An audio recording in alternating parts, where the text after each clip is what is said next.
Hello everybody, welcome back. As you know, I've started this new section of the channel with interviews of nature photographers, and today I'm really glad to have as my guest Scott Walker. I'm sure many of you already know Scott, but for who don't know him yet, please Scott, would you mind to introduce yourself? Yeah, hi, I'm Scott Walker, and I also have a YouTube channel, Walks on the Wild Side, which is nothing about walking, it's just Walks is my nickname, and I do stuff in the wild. So lots of nature photography of all kinds, wildlife, macro, insects, landscapes, all sorts of things. Oh, very good, very good. Your channel, I think, is pretty famous. I saw that you've got a lot of subscribers in the last few months, because when I was watching at you, there were only a few, not so much like today. So I think you have a lot of followers that appreciate your work. So it's great. It's grown quite a lot in the last year. Yeah. I saw it, and it's a pleasure to see as a nature photographer has so much followers, is liked so much in this big social media called YouTube. But there are a lot of nature photographers, so it's quite difficult to stand out from the many people. Okay. So Scott, if you're ready, I'm gonna start with your question, okay? Sure, go for it. Okay, your question, Scott. Oh, the first one is, when did you start taking pictures in nature? Oh, quite a while ago. So maybe 13 years ago, and it's maybe the last sort of 8 or 9 years that I've been doing it kind of seriously. So a long time ago, I was having problems sleeping. So I was an insomniac, couldn't sleep at night, and whilst they were trying to figure out what was wrong, they said go out and do lots of walks. So I used to go walking in the countryside and around nature reserves and stuff like that, and I started seeing all these things I'd never noticed before, birds that I didn't know existed, and landscapes that looked beautiful and things like that, and wanted to capture them and record what I'd seen. So I started taking my camera out with me. I only had a little Fujifilm bridge camera at the time. Nothing serious, but from there I wanted to get better, so I learned using that camera. I learned how to shoot things. Learn how to manually use settings, get your manual exposure, learn to manually focus. I learned everything really through that bridge camera, and then eventually I wanted to get in better equipment that would enable me to do other things. So I switched to I shot with the Canon for a little while, and then very quickly switched to Sony on the old A mount system, and I shot with their what they called interchangeable lens cameras. They're kind of equivalent of DSLRs at the time. And then when mirrorless came around, I switched over to mirrorless. So I guess I've probably been doing it seriously for about maybe 8 years or so. Okay, very good. So actually, you've started by chance. Yeah, totally. Yes. And even when I started with photography, it wasn't about wildlife. I just wanted to photograph the things I saw. So I used to do a lot of other things like street photography and stuff like that. But then I got passionate about nature. Okay. I didn't know. That's great. Awesome. And also, so do I used a mount system by Sony for some years, and actually they were pretty good. Even though now with the E-mount system, the mirrorless cameras, they are better than the old one. So I don't know what do you think, but maybe after in the next question. So the next one is, why nature photography and not other kind? So why just nature? Yeah, I mean, well, as I explained in the last question, that's sort of how I fell into it. But I think for me, I just like the challenge of being able to create something without directing anyone. You've got the wildlife, you've got the landscape, whatever it is in front of you, and it's just down to you to create something beautiful. I'm not particularly into photographing people don't like directing okay. people. I don't think I could ever be a portrait photographer So do I. or So do anything I. like that. I just like the challenge of being able to create something based on what I can see, and that's it. You can't control an awful lot about wildlife photography. You just have to think about all the different elements that are there and create the best combination of them that you can. Ah, okay. So it's pretty simple, your reason. Yeah. Yeah, okay. I thought you were, I don't know, more addicted to nature, to stay in nature. Oh, so it's a different view of photography. Yeah, I mean, I've developed a great appreciation of nature, as I said before. Learned about things in the last sort of 8 to 13 years that I would have never have even seen before. Birds that I'd never notice. Okay. And so the wildlife does interest me an awful lot. But I think more than anything, it's the challenge of creating something by yourself. Oh, awesome. Okay. But actually, it's like me, because I've started only 10 years ago. Before I get used to rock climbing or stuff like that. But a day I discovered nature photography by chance. So it's pretty similar to you. Okay. Yeah, I think lots of people fall into it by chance. And, maybe I think some new photographers just like to dabble in lots of different genres, and then they find one that they settle on. And I think for many people, wildlife can be really addictive. Yeah. Okay. Next question. How do you feel when you get back home without any picture? Yeah, I think nowadays that happens less so, but it does happen to everybody. There are days where things just don't go right, and you turn up a blank. There's nothing, and I always like to reflect on the situation and think about what I could have done differently.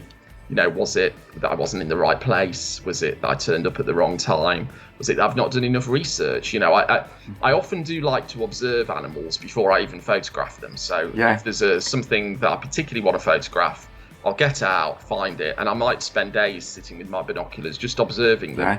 Which areas do they like to go to? Where's their food source? Things like that. Anything that you can do to reduce the element of chance. You want to move the odds in your favour. And so if you know where the wildlife is going to be, where they're repeatedly going to be, you can narrow those odds in your favour and give yourself a better chance of getting something. But part of the reason that I do mixed types of nature, I call myself a nature photographer rather than a wildlife photographer, because I do landscapes and insects and other things, flowers. I love flowers. That enables me, if I'm drawing a blank with something, I can move on to something else. So the number of times that I'll have driven a long way to go and find something and it's not there, it doesn't work, and I think, I'll just go into the woodland and photograph something. So there are always opportunities for me. So I think nowadays I draw blanks less so than I used to, partly through experience, because you learn more things and it becomes easier, but partly because I've always got a backup plan. There's always something else I can go off and do if plan A isn't working. Okay, yeah. It's like me. It's the enjoy to stay in nature. So if even though I can't take any picture, it's the same, because I get back home happy to enjoy a day in the nature. Totally, you're absolutely right. If you see nothing but you spend all day walking in the countryside, or even sat in a hide, just watching the world go by, it can be very, very relaxing. There's something that I think is good for the soul about that. And I think if you take the pressure off yourself, if you're not so pressured, I've got to get photos today, it makes the whole experience a lot more enjoyable. I know. Okay, next question is about gear. What brand are you using and why? So Sony, with the E-mount system, as I say, I've been a Sony photographer for a long time. Started with the A-mounts and moved on to the E-mount, and mainly that was because that was the direction of travel. So when I was shooting with the old A-mount, you could see that Sony was going to put all of their effort into E-mounts, and so it seemed the obvious move to do. And when I first switched to mirrorless, I kept a lot of my A-mount lenses and used those on the E-mount with an adapter. which enabled me yeah. to gradually move over and get more and more lenses till I got kind of the range that I wanted, and I sold off my E-mount stuff. But I think often when people switch between one system and another, even if it's within the same brand, it's always worth thinking about keeping the lenses from your old setup and gradually moving over using adapters and things to carry on using those lenses, because it just makes it more affordable. Plus, you know those lenses and you can work with them. So it was a kind of gradual transition, I guess, from A-mount to E-mount into an E-mount camera with some A-mount lenses for a little while. But I've been fully E-mount now for, about 5 years, 4 years, 5 years, something like that. Okay. Actually, I still have the adapter from A-mount to E-mount, because who knows, maybe a day I'll have a old lens from the old system, and they are pretty good in some situation. Yeah, there are some very good A-mount lenses, and no doubt as the years go by, the price of those used lenses will come down because they're less and less popular. So yeah, I've hung on to my adapter, but I haven't used it in a long time. But I didn't want to get rid of it because you never know when there's a lens that might crop up that you think I could make use of. Yeah. Of course. Okay. Do you think to have the best gear will improve your photography? Yeah, that's a tricky one, and I think it's not tricky. That's the wrong word. I think it's something people often talk about, and often they get mixed up about. So I like you watch a lot of YouTube videos, and sometimes even you see one video from one photographer, and in one video they'll be saying gear isn't important, and then on the very next video they're saying you've got to get a 600mm prime. Well, okay, which message is it? Is gear important or is it not important? And I sit somewhere between the two. So gear is important, undoubtedly, but it's not the only thing. You know, you can still create beautiful images with entry-level gear. You know, you don't need the top-of-the-range things to create some really beautiful stuff. Yeah. And like last year, in fact, I made a video. I looked at all of the winners, category winners, and highly commended photos from Wildlife Photographer of the Year. And it was really interesting looking at how old some of the gear was, and also how unadvanced some of it was. So I think one of the highly commended images had come from someone who'd got just a 12 megapixel camera. So, you know, there's lots of people out now rushing to get these 40, 50 megapixel cameras. Doesn't mean you're going to get a great photo just because you've got all those megapixels at your disposal. You've got to have the skill to do it. And so I do think there is an element of needing gear. Because if you haven't got the latest gear, you can't use it. So if you want to use AI autofocus, you can't do that if you haven't got a camera that's got AI autofocus in it. But you shouldn't let that put you off, you know. So I do sit somewhere between the two. I think you have to be realistic about it. Gear does enable you to do stuff, but if you don't know how to use that gear, it's going to be useless buying it. So learn the practice first, and then think about getting the latest gear is my general approach. Yeah, totally agree. Because as I always say to my student, if you are a bad photographer, even with the best camera, the best lens, you will still remain a bad photographer. So it's not the gear that make you, but it's your picture. So even using a zoom telephoto lens or an old camera, you can make great photos. So it's not the gear. Totally. It's not the gear. Yeah. Okay. Awesome. Okay, the next question. Do you feel you lack some gear to make better photos in nature? Not particularly. I mean, I think there's always the next bit of kit that you want. I think it's natural. Everybody's always thinking about that next camera body or that next lens or all those accessories that are available to us. And I do think it's very tempting to go out and buy stuff that you don't need. But I always think I sometimes think I would regret making a purchase that I wasn't going to make use of more than I would regret not having it. So I do think, you know, your money is often better spent making sure that you can visit places and find the wildlife than it is buying gear. There's no point having gear that you then can't afford to go and travel and see things and get those photographs of birds or mammals or landscapes or whatever it is. You've got to balance the want to get gear with also the need to get out and use it. So Okay. unless money is no object, then it's a different matter. If you've got endless money, then you don't have to consider that kind of thing. But I think I pretty much have most of what I need, and I think one approach that has been useful for me, that many people don't consider, is lens rentals. So Oh, yeah. I don't have everything that I always use, but I have everything that I regularly use. So there are occasions where there is another lens that I might want, but I might only use that lens, once a year, once every couple of years. In which case, I don't bother buying it. I just go and rent it. So you can rent lenses relatively cheaply. I mean, even the Sony 600mm f4, which is about £12,000 to buy, you can rent it for £80 a day. So you'd have to use that for a lot of days for it to add up to £12,000. There are macro lenses that I use from time to time that I think I don't need that all the time. I'm just going to go and rent it when I do need it. And I don't know about where you are, but certainly in Britain, there are quite a few lens rental companies out there that are very good, very reliable. Some of them you go and pick it up from them. Many of them, they deliver it to you and you just box it up and post it back to them.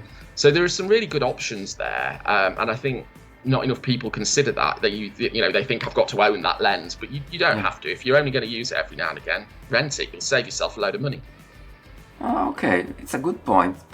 Actually, over here in Italy, it's quite difficult to rent gear because it's quite expensive, and quite often companies ask you an insurance that it's quite expensive. So I'm not. I don't like so much this stuff, and so for this reason, I've never think about to rent lenses or a camera.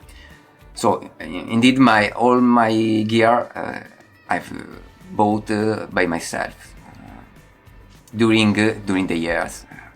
So. Yeah, I mean, with the insurance, it doesn't seem that bad with the companies that I've used in the past. Often you have to put a deposit down, which varies from one company to another. But, say you rent a lens that costs you £100 for the weekend, they might ask you for a £300 deposit or something. But then when you return the lens undamaged, you get that £300 back. That tends to be how it works. In this case, it's quite affordable. And maybe in UK there are much more, I don't know how to call this shop or company that rents photography gear. But in Italy there are only a few, and as I said, they aren't quite cheap, so they are much more expensive. So I think I'm not going to use them in future. Yes. Okay, Scott, next question. It's about approach. Okay, what do you think about ethics in nature photography? Yeah, I think ethics is a huge topic. And I recently made a video on the ethics of editing wildlife photography, which, is a line we all have to tread. The more you learn about Photoshop, the more you know of things you could do, but that doesn't mean you should do them. I also think there's a lot of people who think it's unethical to edit at all, and I would say they're wrong. And if you disagree with me, go and watch my video and I fully explain my rationale behind that. But there's a lot of ethics as well to nature photography and wildlife photography in general. It's a minefield, If we think about landscapes, for example, there are so many beautiful landscapes. Everyone wants to photograph them. Then you get these honeypot locations. You go to them sometimes, and this is one of the reasons I tend to try and avoid honeypot locations, the popular locations that lots of people go to, because all the paths that approach it are just muddy paths that you can see thousands of people walk across every week because they know these famous locations. And it worries me the damage that it does to the environment through all of those visitors. So, it's nice to get nice pictures, but at what cost? These are all things that I think we have to consider. And when it comes to wildlife photography, there is a dark side to it, undoubtedly. There are people out there doing dodgy things, which worries me immensely. You see a lot of pictures on Instagram with wildlife that's using props. And undoubtedly, there are people who do that in a genuine way. You know, they might leave a prop in their garden for a squirrel to go and pick up, and you see it posing with it or whatever. Or, you know, that's fine. No issues there. But there are people who so regularly get those kind of photos, they can't possibly be getting them by chance. You know, the more I read about it, I become aware of people doing unethical things like gluing props to animals and trapping animals so that they can do things. There is a real dark side to wildlife photography, undoubtedly. Unfortunately, it's something that I'd like to investigate a bit more and expose a bit more. I just haven't had the time to really think about it. And in some ways, I don't want to think about it because I don't want to think there are people out there doing this kind of stuff. And they are a minority of people for sure. But it worries me that people see these kind of things, think they're achievable, and they want to go out and achieve the same thing. Then it just makes the whole situation worse. So there is a dark side to wildlife photography for sure. Yeah, you're right.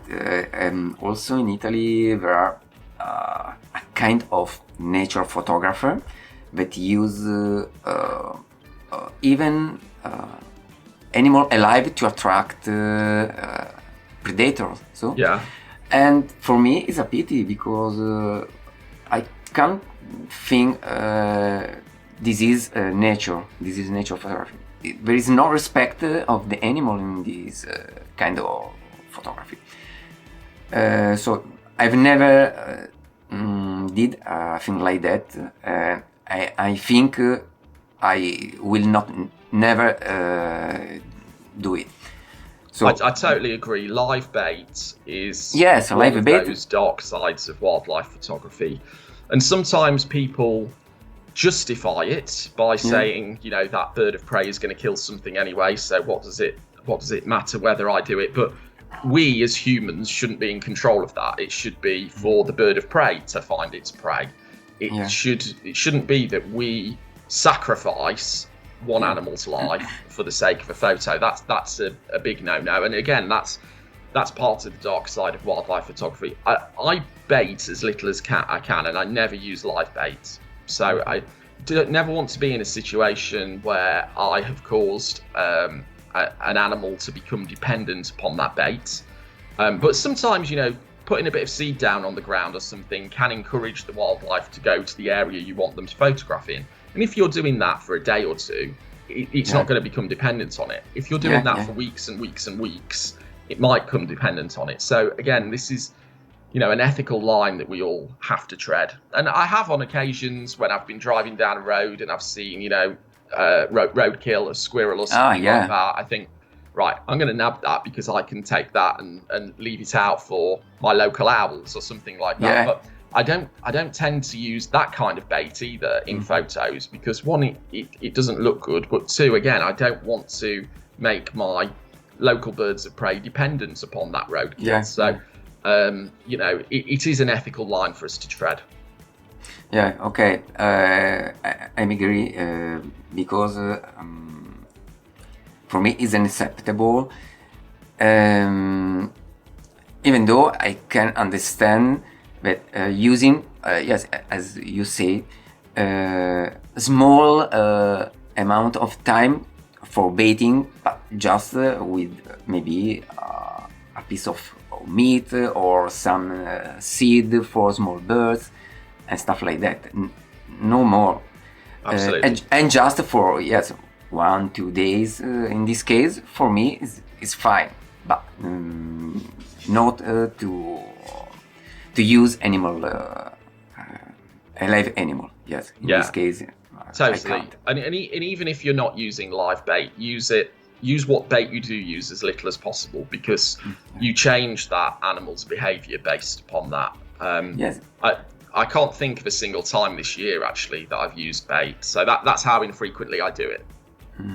And of course, when you see a picture like that, they are soon recognizable that you have used an alive bait, because it's impossible to have a little owl grabbing an alive mouse that is still on a perch.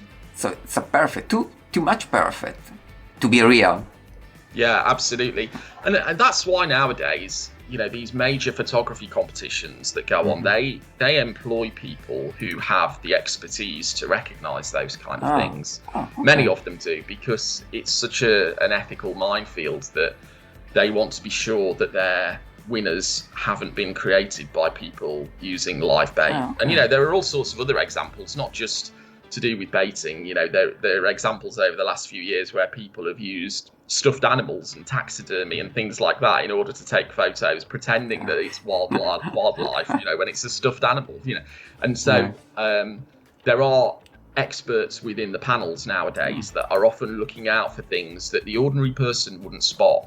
So I take a lot of comfort that's happening, and that the industry is trying to root these people out. Okay, it's great. I didn't know this fact. Very good, very good. It's great. Okay, the next question. What's your favorite method to approach wildlife? My favorite method to approach wildlife is to not approach them at all. I let them approach me. Yeah, I like nothing more than I get my camping mat, go and lie down in a field, and let the wildlife come to me.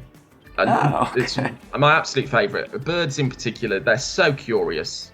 If I take my camping mat, just lie down somewhere, everything will scatter. They see a human plodding along through the field, everything flies away, runs away, whatever. But after 10, 15, 20 minutes, things start coming back, and they get a little curious. And I've been amazed at how close birds get to you if you just let them. So it doesn't always happen quickly. Sometimes you can be waiting a long time, but eventually something comes along and it's looking at you. It knows you're there. Whatever level of thinking birds have, they have some kind of instinctive way to assess risk, and they know that this two-legged thing that normally plods around the field is lying down and isn't going to be able to get to them quickly, and they get curious. They come to you, particularly, I have to say, juveniles. So at this time of year, when we've got a lot of juvenile bird chicks and things that are fledging the nest for the first time, they're very curious about the world that they've just come into, and they will approach you because they haven't yet learnt the dangers. And so my favourite approach to wildlife is to not approach them at all. Let them approach me. Okay, it's totally opposite to mine, because I use a lot of photo blind. Sometimes I made on my own photo blind in nature to get closer. But now I'm trying to use a different approach. So to walk more in nature and try to get what I find. So a little like you, but your approach is totally different. Well, I do actually use, what you call photo blinds. In the UK, we'd call them hides, but I've got a couple of different hides that I take out with me from time to time. And I can't remember the last time I made a video in one, because it's so difficult with the audio in there, isn't it? I know. You've got this tent effectively that you're sat in, and it just makes the audio really echoey. And I'm always conscious about the audio, because I think that can turn people off really easily. So I don't tend to make videos in the hides, but I need to find a way to dampen the echo and start taking photos more and make more videos in those hides, because I think people will probably find it interesting. But I do use hides from time to time, but I try not to. I prefer just to be out there with the wildlife and let them approach me. And there's the same thing, I try not to use camouflage, because it just gets in the way. It's always an additional thing you have to carry. And it can get really difficult. That ghillie suit, for example, can be really effective. I've got a good ghillie suit, but I hate to wear it because I always find that bits of string get tangled up in things, don't they? And they stick to Velcro on your camera bag and all sorts of things. So I try not to use camouflage. Just wear dark colours, basically. As long as you're not wearing bright colours that will be obvious to the wildlife as something unnatural. Yes, it's natural. Easy to blend in. Yeah. Yes, natural. Plus, I've got all this hair that can hide my face. I can use my own natural camouflage. I see you use often a cap. Oh yeah. Or a bandana.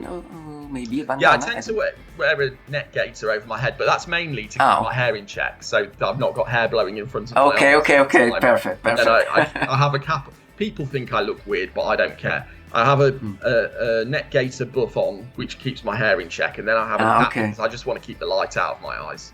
Okay. So yeah, the probably for some of my viewers, if they're watching this video, this might be the first time they've ever seen me. Yes, it's true. That's true. But I haven't got your problem because I've not hairs. So unfortunately.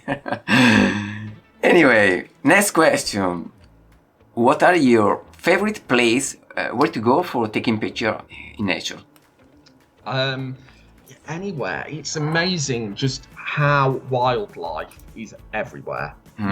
From our cities to the remote countryside. So I just love being anywhere, really. Anywhere as long as there's not dogs. I love dogs. I'm a dog lover. I always grew up with dogs, but dogs are the biggest distraction to my wildlife. It really frustrates me when dogs come along. But to answer your point, the question, where do I like to go? In the UK, my favourite place undoubtedly is Scotland. It's just such a beautiful place. It's so sparse compared to much of the rest of the UK. You can go walking in the hills there and not see another person at all, which you find it very difficult to do that anywhere in England. England is very populated and people go to nature spots. So anywhere I can go to where there's not going to be too many other people and there's not going to be dogs, that's where I like to be. And for me, Scotland is a beautiful place, but it also has those benefits of not being disturbed as much as other places. So I think one day I'd like to live in Scotland, but it might be after I retire. Yes, I thought like that also me, because I went in Scotland only once and it was amazing. I stayed on Skye of Isle. Isle of Skye, Isle of Skye, yeah. For 1 week, and it was really, really beautiful. I didn't go home because for me it was amazing. A lot of green places, a lot of wildlife. I saw a golden eagle just above me, was flying. Amazing. If there is a place where I'd like to live, it's Scotland. Really, it's Scotland. Okay, even though I have to admit that in Sardinia, where I've been living for 40 years now, there are a lot of wildlife and a lot of landscape, so beautiful places.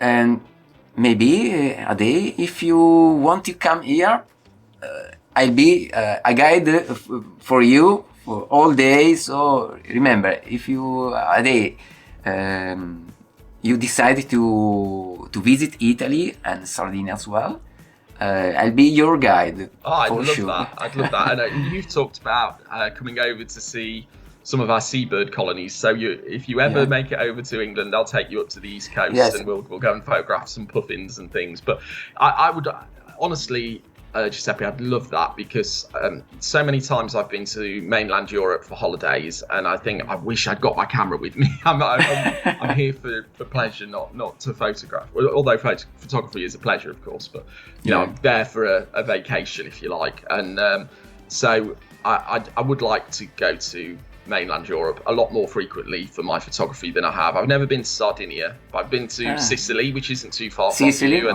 And, up in the hills, I'd seen a lot of wildlife up there that I would like to photograph, but I didn't have my camera with me, so maybe next time. No. Okay, when I go abroad, I've got always my camera. I can't go out without my camera. So in Scotland, I photographed the puffin in Lunga Island. Oh yes. Yeah, and I've tried to photograph the white-tailed eagle at Portree, but I didn't manage it because there weren't any eagles. but it was amazing. The same. Yeah, there are lots of places around the coast of Scotland that are fantastic, particularly for puffins and things. Base Rock just outside Edinburgh, and there's a wonderful place I discovered this year for the first time called the Bullers of Buchan. Forgive me, any Scottish people who are listening. I may have butchered your language, but it's just an amazing place. It's very similar to some of the seabird colonies we have in England. Maybe a few less birds, but so many less people. And that's the benefit. If you can get closer to the wildlife because they're not being distracted by other people walking around with binoculars and scopes and things like that, then that just helps. So yeah, Scotland is a wonderful place. Yeah, I understand you totally. Okay, well, Scott, the interview is done. I hope you enjoyed this moment. For me, has been really interesting, and you gave me some good ideas, like your wildlife approach, and I really appreciate your answer. For the viewers, Scott has a great channel, and you'll find the link in the description below. Well, before to say goodbye, if a day, as I said, you plan to come over here in Sardinia, please let me know, because I'll be your personal guide for all day. I'll be really happy to do it, and I'll do it for free, of course. Because sometimes I ask something to my guest, but for you and for all my YouTube friends, it's free. Well, I may well take you up on that. Okay, okay, guys, it's time to say goodbye. So thanks to Scott for his kindness, and please subscribe his channel because it's super interesting. Thanks again. See you next time. Bye bye.